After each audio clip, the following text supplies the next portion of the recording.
$115,000 for a 2026 GMC Yukon, and it didn't sell. All right, this is a dealer in Scranton, Pennsylvania, and as you can see, truck inventory, it has picked up significantly. Like, not a little bit, a lot of it. Down to 35,000 and no bids.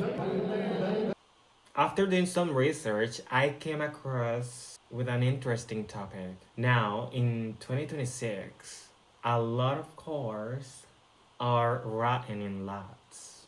It is not new that people are trying to stop buying new cars because they have a high percentage of unreliability. So imagine spending 100 grand in a car and 10,000 miles down the road it breaks. And then you have another issue. Now, I will be reacting to some videos about people saying that cars are not selling. And this is the year that dealerships will learn that they should not play with a consumer. Without further ado, let's dive in. $115,000 for a 2026 GMC Yukon, and it didn't sell. This right here is a 2026 GMC Yukon Denali Ultimate. The dealer wants $125,000 for it. And this is a dealer crazy. selling to another dealer, meaning the next dealer that buys it is going to sell it for even more than that. Now, if you think this is appropriate and you're paying these types of prices for a Yukon, then you are part of the problem. Now, these cars and every car today is made to be replaced, not made to be repaired. So you're paying $124,000 for a car that nobody can fix but the GMC dealership. Everything's proprietary. They're the only ones that can make repairs on these cars. It's basically like a driving computer now. Now, this car has 394 miles. It is a Denali Ultimate. It is four-wheel drive and has a 420 horsepower, 6.2 liter V. Starting MSRP on these is between $103,000 and $106,000, and that's before options and upgrade.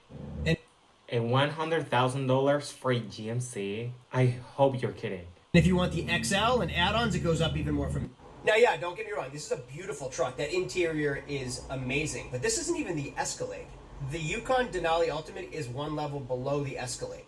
Now, one with less options did just recently sell for $103,000. $103,000, and it had 48 bits. The reason I'm making this video is to all of you. If you're paying $103,000 for a GMC Yukon, there is a real problem. We're advocating, we're telling the manufacturer it's okay to charge us prices like this for a family SUV. Just please make vehicles like this again that go 300,000 miles and you can repair them in your...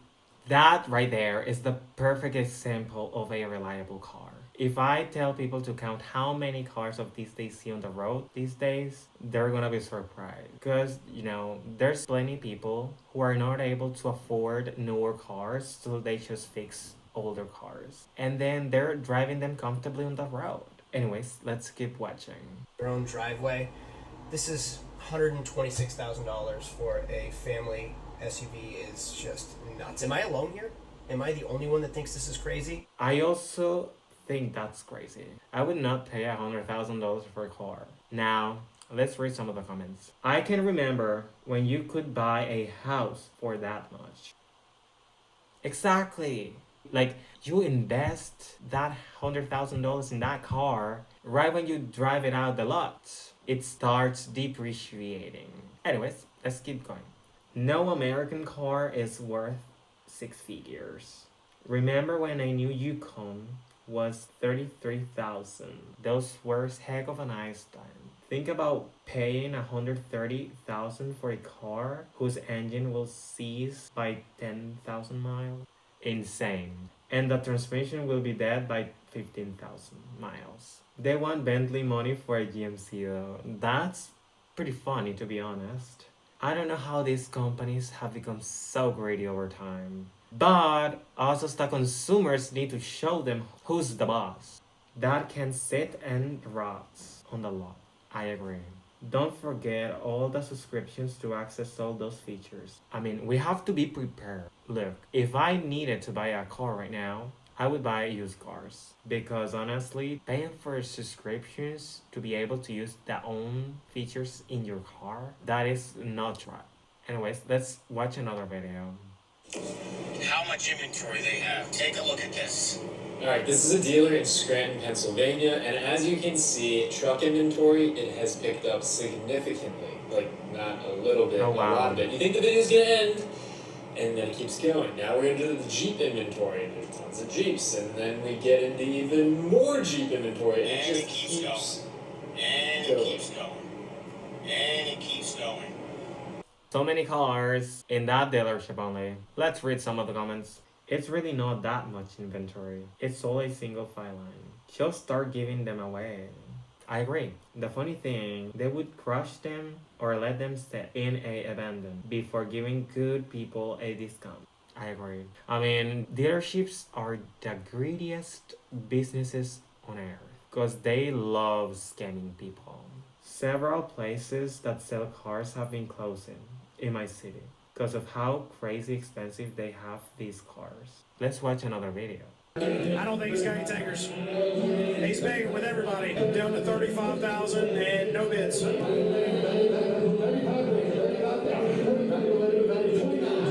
Dropped it all the way down to $29,000. Not sure if he's even got bidders at that. All right, it's going to roll out. He's still trying to get bids on it. Not happening.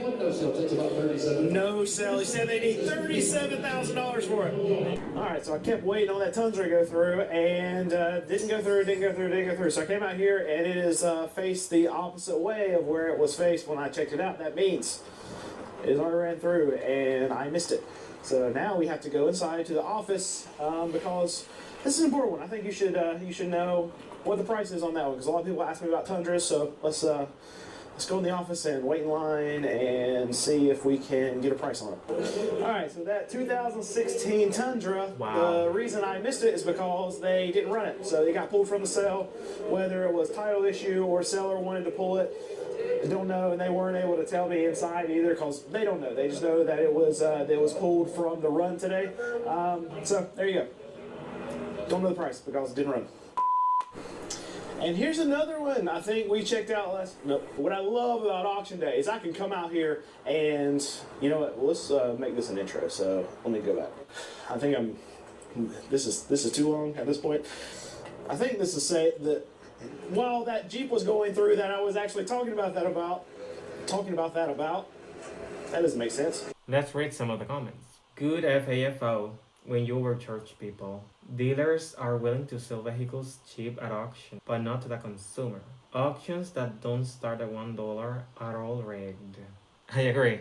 The starting bid is too high. Well, it's the owners of the car who wanted it that way. We really don't need new cars every freaking year either. That's for the borage. Let's watch another video. Dealership lots are packed, and it's starting to look scary. Cars aren't moving. Not because people stopped shopping, because the math stopped working. Payments jumped, rates spiked, and the affordable cars became luxury payments overnight. But here's the trap. Even buyers who show up ready are getting killed at financing. Trade-ins are underwater. Lenders are tightening.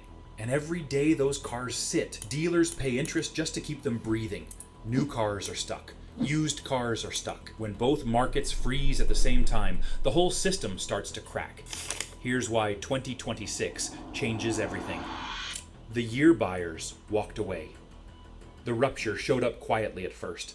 A family would stroll into a dealership, fall in love with a perfectly normal sedan, and then freeze the moment the payment estimate landed in front of them. One father stared at the number for so long that the salesperson whispered if he was feeling lightheaded. He said he simply could not. Understand how a basic commuter car had turned into a monthly bill larger than his mortgage. That moment became common across the country in 2026 because the payment shock no longer applied only to luxury trucks or oversized SUVs. Even modest models were suddenly out of reach, leaving buyers emotionally overwhelmed and financially cornered. For many households, the shift did not come from reckless spending, but from the hard math of rising interest rates stacked on top of inflated sticker prices. A car that once required a comfortable commitment now demanded financial gymnastics. People who spent years imagining that they would upgrade their vehicles found themselves abandoning the idea entirely. The emotional retreat was not dramatic. Most people would abandon the idea of upgrading the vehicles because it's simply too expensive, and the interest rates that come with those is insane. Or loud. It was quiet and steady, a collective step back from a marketplace that no longer felt designed for ordinary people. Rising costs reshaped expectations faster than families could adjust, creating a financial tension few anticipated. What once felt like a manageable expense became a source of pressure that quietly influenced every decision, leaving buyers hesitant, uncertain, and increasingly disconnected from the market they once trusted. A different story begins to unfold when you look at the empty spaces those buyers used to fill. The vanishing foot traffic phenomenon. Something strange happened inside dealerships in 2026. Showrooms that once buzzed with weekend families, first-time buyers, and curious test drivers now sat in an eerie stillness. Sales staff leaned against desks, checking their phones, because the doors hardly opened. The question gnawing at managers across the country was simple. Where did everyone go? The answer revealed a deeper behavioral shift. People had not stopped shopping for cars. They had stopped doing it in person. Digital browsing replaced wandering the lot.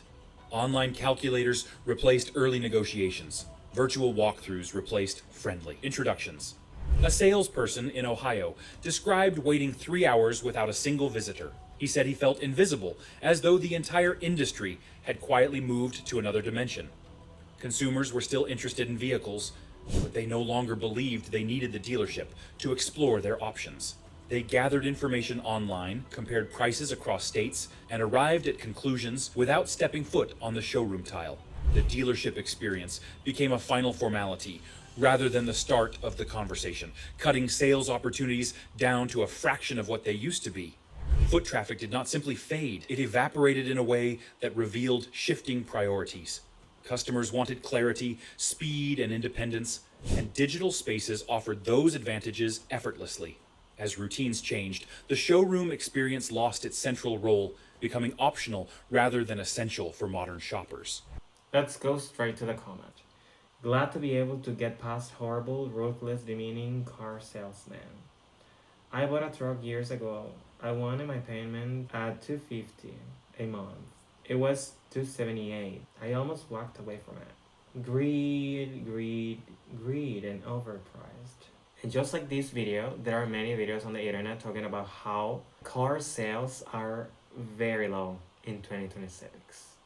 If you like this video, give a thumbs up. Comment down below if you're planning to buy a car soon. Subscribe to the channel and click that notification bell so that you get notified whenever we upload a new video. YouTube thinks you're gonna like this video right here. See you in another video. Bye!